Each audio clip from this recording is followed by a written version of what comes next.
தலையில் சுமந்து தொடர்ந்து நடந்து ஐயனை நினைந்து அதனை அடைந்து எருமேலியில் அவனை வணங்கி பேட்டை துள்ளல் ஆட்டம் போட்டு அம்பலம் வந்திடுவோம் ஐயப்பா நெஞ்சம் குளிந்திடுவோம். அம்பலம் வந்திடுவோம் ஐயப்பா நெஞ்சம் குளிந்திடுவோம். ஐயப்ப தேவனவன் யார் வடிவில் வருவானோ, கூடவே வருவானே குறையாவும் தீர்ப்பானே. 18 படி ஏறி தரிசனம் பார்த்த பின்னே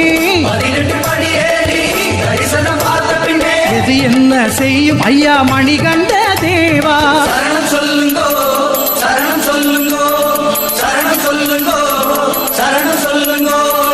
விதி கூட விலகிடுமே சரணம் பொன்னையப்பா. அம்பலம் வந்திடுவோம் ஐயப்பா நெஞ்சம் குளிந்திடுவோம். அம்பலம் வந்திடுவோம் ஐயப்பா நெஞ்சம் குளிந்திடுவோம்.